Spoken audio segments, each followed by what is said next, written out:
All right, we're going to run it back a little bit just to see what the past Dontez said about the concepts we just went over.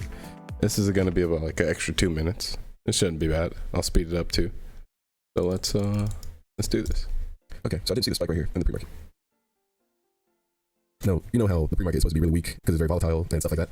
These are the type of times where you're in a dead spot that people actually pay attention to the stuff in the pre-market. And so this could actually be used as a like high day in a way, and enough people are thirsty enough to use that. And then also having it like do this little consolidation kind of thing. A lot of people are actually gonna pay attention to that. In terms of like fake out range and stuff, just add extra 10% on that, probably like 11. Then that looks like a good top to me, like a top and then a risk. That's only if I was trying to trade this $2 stock. Like I'd put in about 4K on it if I was thirsty enough to go for this 50%. But in the meantime, I was talking about how Hook went into the buyer insufficiency, so it's already on track to lose a lot of its demand, but it also has a abnormal amount of bullish factors attached to it. So you can actually use that pre-market high because a lot of people are going to be aware of it because of how sensitive they are at this current time, and you can use that as a judge of where is it going to top / fake out. And that's all I was really trying to say in there. Now skip to the next one. So this is a double layer, but it's like when you see this kind of consolidation and then like a drop, but then another one, that's actually another really, really bullish sign. And if you count it so far, like this has like a 10-to-3 kind of ratio in like bullish versus bearish. The only 3 bearish things is there's a little top right here. We're in like a relative market where the investors are scared. And what's the third one? Let's see. Healthcare, now we're to the bottom. Down stuff 60. Down stuff 2020.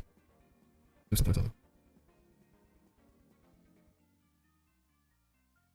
Yeah, still bullish. No, there's something. Was it the first second? No, because they didn't pull far enough. Still within 210. Yeah, 23 cents. That's only 10%. Yeah, definitely still within the pull. Okay. Was it this? Okay, so 1, 2. But this one kind of saves it. Oh, I remember. It was the volume. The amount of volume should not be this high this early. And because it is, it's on track to have a buyer insufficiency. There we go. I was like, what did I see? I forgot. Well, in that last snippet, that was me counting how many bullish factors and how many bearish factors. And I was pretty much saying the bearish factors, which I only found like 3. And the overall trend is still that this is going down to where the sector is in the negative today. This is the highest one in terms of volume, and it happened too fast. So that was going to trigger some type of buyer insufficiency. It's also like the setup is more of this has a more chance of going down than it does going up, mixed with like just relative. This is what's been happening for the past like few months.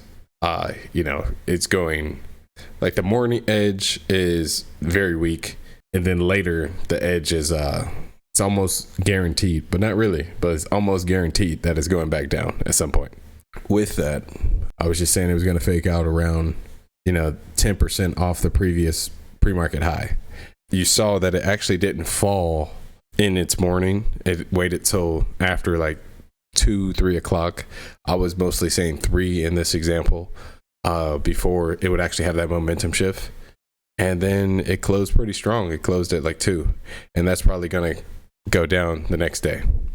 That's pretty much all I wanted to say. Now, a little summary. We talked about the tickers that went through our hands a little bit, but they're still worth trading, especially if you're new to this stuff. Just be very conservative with your position size, because the main thing during these moments of like 2 to 3 months, if you still want to be in trading, you want to keep your skills sharp. And the way I've coped with that is I did a slight translation or a transition to like the SPY and options, and just going over the fundamental analysis and practicing my long-term, intermediate, and short-term technical analysis reading skills.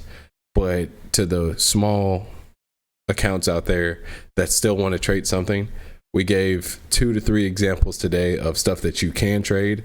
Just be conservative with it and keep practicing, keep studying, stay strong, and be ready for when the market gives the power back to the small caps. Other than that, if you like what you saw, please like and subscribe, and I'll see you in the next video. Peace.